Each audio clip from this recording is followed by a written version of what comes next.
आणि म्हणून तुम्ही उचललं. अशा प्रकारे अवस्था झाली. शंका आली पुन्हा सुग्रीवाला.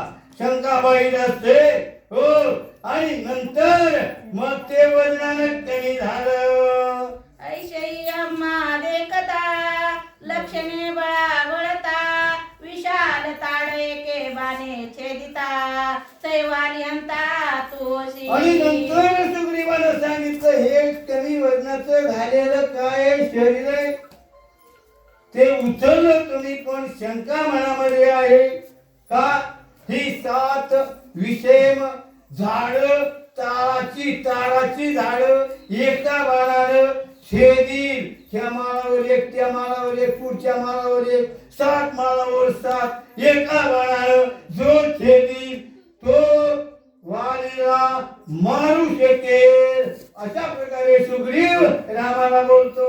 संदिग्ध वानर वचन ऐकोनी श्रीरामे चढोनी गुणी लाविला पनी बाण ताल छेदन करावं. कारण हे वानरे हे मनामध्ये शंका निर्माण झाली. विचार रामानं केला. हातामध्ये धनुष्य बाण घेतला. त्या बाणावर धनुष्यावर बाणाची योजना केली.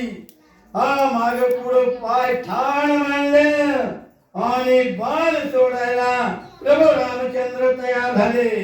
विषम तालाची ताड स्थिती शेष प्रवृत्तीवरी उत्पत्ती त्याशी छेदवया श्री रघुपती केली युक्ती ते ऐका. ती विषम झाड ताडाचे होते चांगले सहेसू. मग रामानं विचार केला ही झाड कशावर आहे. शेषाच्या पाठीवर आहे. शेषाच्या पाठीवर पृथ्वी आहे. मग ती झाड त्या शेषाच्या पाठीवर आहे. अशा प्रकारे युक्तिवाद प्रभू रामचंद्र हो षड्गुण संपन्न आहे. अशी ताकद आहे. काय करतात राम पुढे एकाग्रचित्ता नाही का.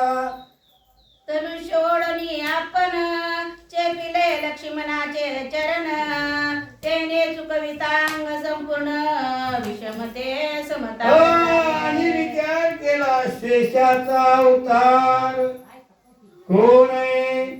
लक्ष्मण आहे.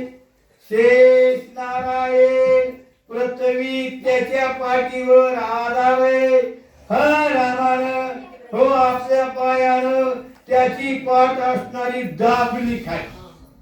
दाबल्यामुळं 7 विषम झाले समरेषामध्ये आले आणि सरळ रेषात आले. सरळ रेषात आले देव हो. ह्या सर्वांचं पालन करणारा भक्ताचा उद्धार करणारा राम आहे. काय शक्य नाही. अशा प्रकारची परिस्थिती आणि निर्माण झाली. शेषावतार लक्ष्मण तेने अंग चुकविता संपूर्णे विषम ताड झाले समान श्री रघुनंदन छेदिता. आणि विषम झाड सम झाले. कशी झाले आपल्याला कळालं. आणि नंतर बाण सोडला ती झाड आणि रामानं छेदली म्हणजे तोडली. एका बाणानं तोडले. धनुष्य वाहुनी दुर्धर गुणी लाविला मोगशर बाण सोडिता श्रीरामचंद्र झाले विचित्र ते ऐका. विचित्र झालं ऐका आता पुढं.